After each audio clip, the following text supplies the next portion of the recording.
امام احمد بن حنبل نے لکھا، اب وہ محفل کیا ہے؟ میرا دل کرتے وہ محفل ذرا پڑھو۔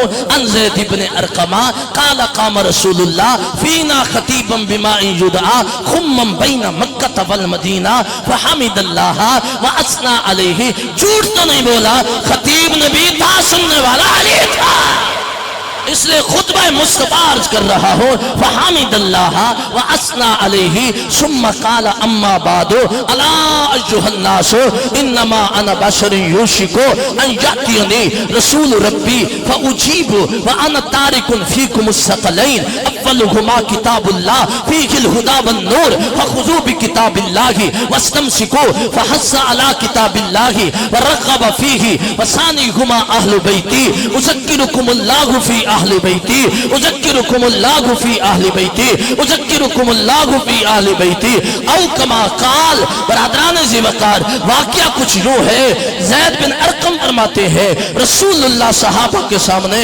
کھڑے ہو کے خطبہ دیتے ہیں، قام رسول اللہ، قام رسول اللہ، قام رسول اللہ، قام رسول اللہ، قام رسول اللہ۔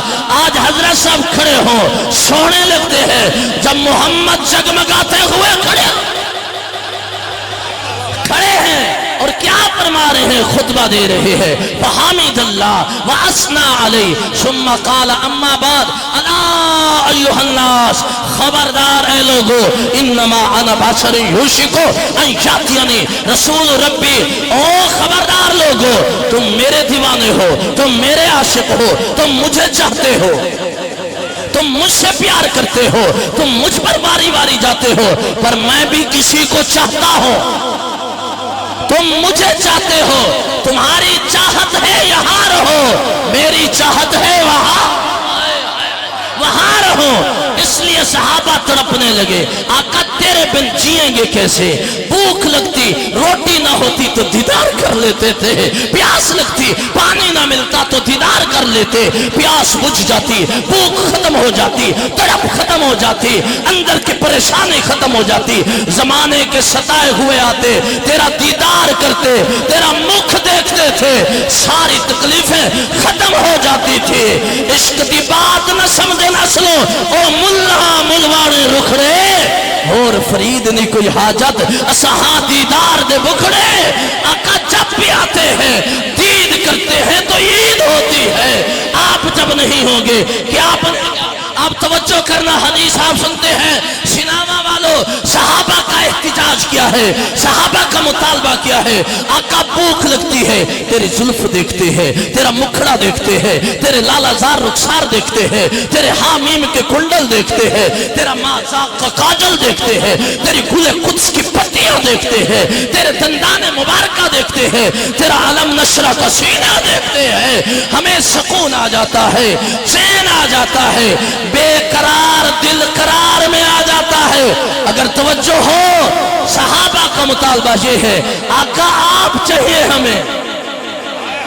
ہمیں نہ مشرق چاہیے نہ مغرب چاہیے، حسنی صاحب نہ مشرق چاہیے نہ مغرب چاہیے، نہ شمال چاہیے نہ جنوب چاہیے، نہ دولت چاہیے نہ جاہ چاہیے نہ جلال چاہیے، آپ چاہیے۔ صحابہ کہتے ہیں آپ چاہیے، حضور فرماتے ہیں قرآن ہے نا، میرا خاندان ہے نا۔ اس لیے کہ میں نے زور نہیں لگایا، آپ نے اس لیے اسے ذرا ہلکا لیا ہے۔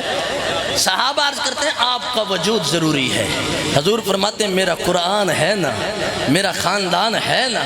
پتہ یہ چلا جس کے پاس قرآن ہے اور نبی کا خاندان ہے، گویا محمد عربی خود موجود ہے۔ آپ کہیں ایک نکتہ کہاں سے لیا؟ میں اس پر سپورٹ تاجدار صداقت کے عمل کی دیتا ہوں۔ حضور کا وصال ہوا، حضرت ابوبکر صدیق کا پہلا خطبہ تھا۔ افسوس یہ ہے حسین 7 سال تک بھی پڑھا جاتا ہے اور پھر 56 سال کا ایک دن یا کچھ دن پڑھے جاتے ہیں۔ 20 سے 50 سال سیرت حسین کہاں گئی؟ وہ پڑھی نہیں جاتی ورنہ باتیں نکھر کے آتی ہے۔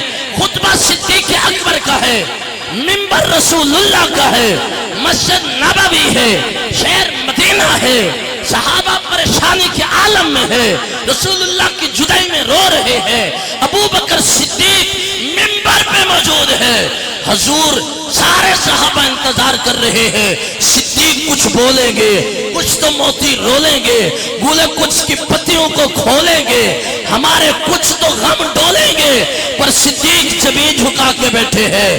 عرض کی گئی مولا علی پاک قریب گئے، اے صدیق اکبر خطبہ دیں، صبر سے کام لیں، آپ امیر المومنین ہیں، ساری بنیاد اسلام کی رسول اللہ کے بعد آپ پہ کھڑی ہے، آپ اگر رونے بیٹھ گئے ممبر پہ تو پھر کیا بنے گا؟ تسلی دینے کے لیے مولا کائنات آیا۔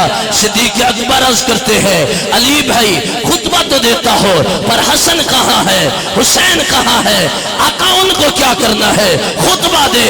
فرمایا جب تک آئیں گے نہیں خطبہ شروع نہیں ہوگا، حضور ان کو کیا کرنا ہے؟ فرمایا لائیے، لایا گیا، دائیں طرف حسن بیٹھے، بائیں طرف حسین بیٹھے، فرمایا لوگوں خطبہ میرا سنو، پچھلے جمعے دیدار محمد کیا تھا نا، اس بار آنکھیں ترس رہی ہیں، ادھر حسن کو دیکھو ادھر حسین کو دیکھو، دونوں شہزادوں کو ملا تو محمد